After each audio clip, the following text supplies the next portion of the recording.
Welcome to our land.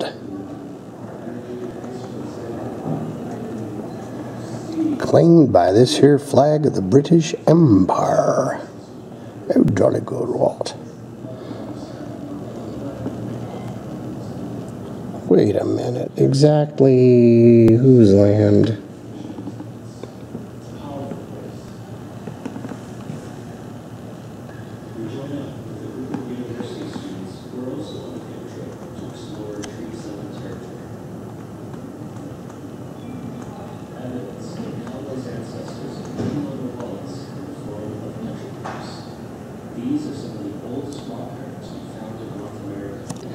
Can we just all get along?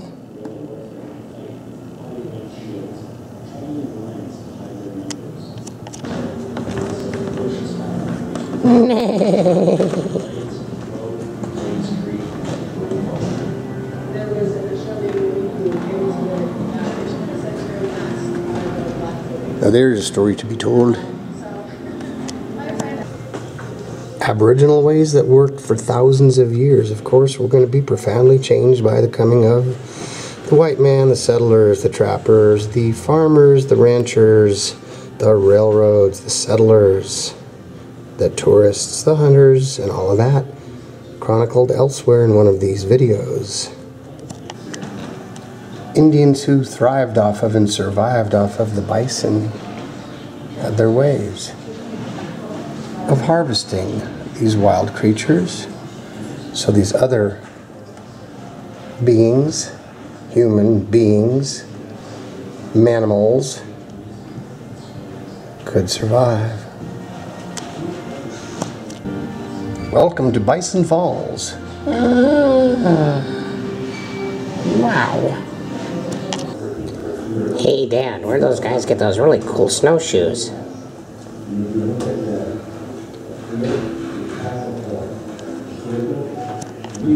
Well, son, really cool snowshoes from the Cree Indians who invented them as part of their hunting process. Also inventing the dog sled.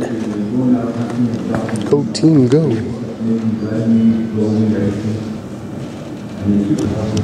This is a great way to travel. In style, luxury, furs. Welcome back home to the teepee. The Cree Indians, so-called savages by the white man, highly artistic, decorative, and functional in their local native creations, dyed porcupine quills from this Sioux Nation extravaganza of decorative armwear and belts.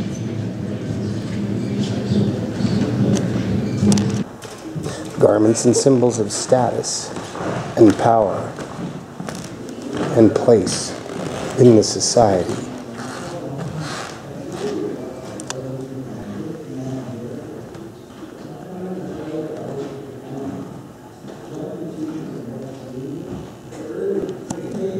The eagle feather was the chief item, held in awe by so many different tribes, because the eagle is chief among birds, flies against the storm, rides the winds, and flies to the highest mountaintops. A spiritual symbol of man's relationship to nature. Almost eagles as avatars in tribal societies. Strangely ironic, maybe paradoxical, that the eagle is the symbol of, well, you know what nation of 50 United States. To Native Americans, the eagle was a symbol of the power of the creator of nature's greatness. But eventually the time would come to be when the Cree would go to the trading post, trade their handicrafted wares for things that the white man liked the most. Canned and prepared foods, and of course tobacco and demon rum. A curse and a blight upon these native peoples. The natural Aboriginal American product on the East Coast, notably in the states we now call Virginia, The Native Americans started with the tobacco habit and exported it to the English, who then returned the favor and exported it to Indians who had never suffered from the terrible weed.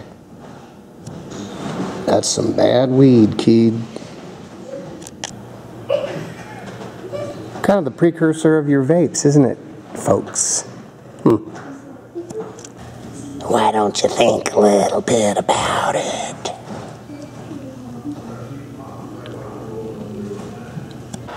But it doesn't all fit with the romantic notion of harmony and symbiosis between man and nature, for the Cree, like all other tribes, were largely warriors, as were the Blackfeet Indians.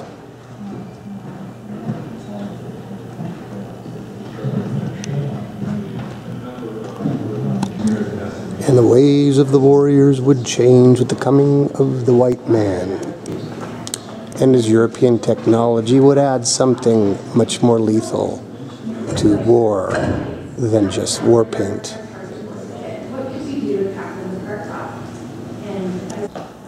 You guessed it.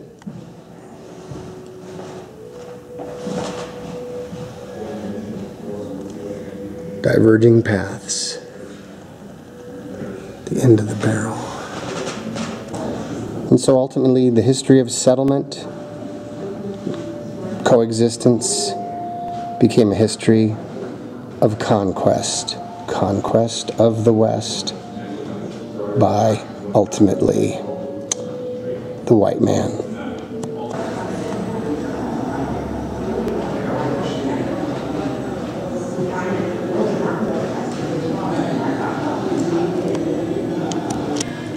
The mountains and the plains and the prairies would be theirs no more.